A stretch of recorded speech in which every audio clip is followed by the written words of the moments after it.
Annyeonghaseyo everyone, I'm Isaac and welcome back to Isaac Reviews 2025. K-pop has become pretty big over the last few years, and while I don't really listen to it that much, I can definitely see why so many people are drawn to it. I guess that wasn't lost on Sony Pictures Animation either, as their most recent film, K-pop Demon Hunters, took that genre of music and decided to blend it into a badass action flick. It's just too bad that they decided to dump this on Netflix instead of giving it a shot in theaters. This may have been understandable if it was during the pandemic, but we're well past that era now, and the only other SPA film to get a theatrical release this decade was Across the Spider-Verse. Maybe there's some sort of licensing agreement involved in this, I don't know, but still, it really sucks. Regardless, K-pop Demon Hunters recently came out on Netflix, and honestly, I think this is Sony Animation's best non-Spider-Verse film to date. Let me explain why. The story is essentially what the title entails. A K-pop girl group called Huntrix, consisting of Rumi, Mira, and Zoe, is also secretly a demon hunting trio. But things get a lot more complicated for them when a demon-disguised boy band called Saja Boys becomes a viral sensation, on top of Rumi grappling with her identity as a partial demon herself. First, let's talk about the animation. I brought up Spider-Verse earlier, which was already a massive game changer for the medium, and seeing how these two films are from the same studio, K-pop Demon Hunters takes what worked in Spider-Verse and uses it to craft an eye-popping style. On top of the creative designs for the characters and environments, and the great visual humor from the exaggerated anime-esque expressions, the animation itself is fantastic with some striking choreography from the fights and dancing, which both intersect to deliver some extremely memorable action. Also, the songs here go way harder than they have any right to. If I had to pick my favorites, I'd definitely say Golden and What It Sounds Like, mostly for how they aid in conveying the film's themes, but all of the songs here are great.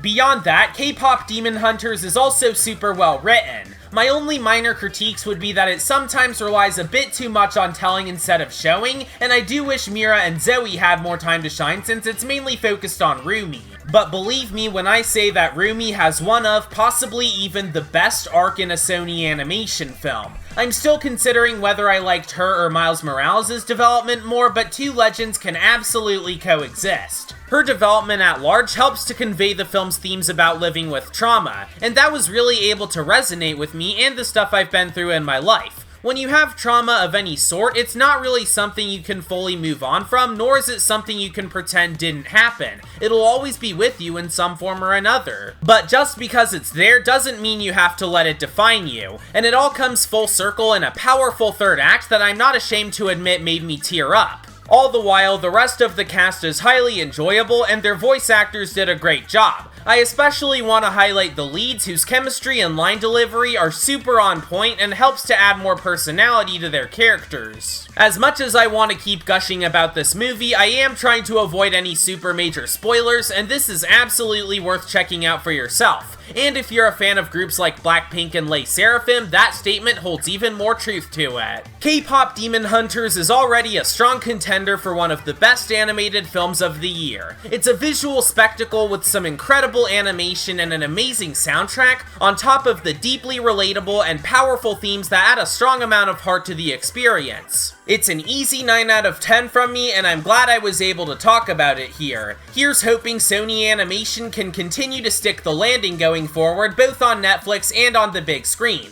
Anyways, thanks for watching this episode of Isaac Reviews 2025, subscribe for more videos like this, and I'll see you all later.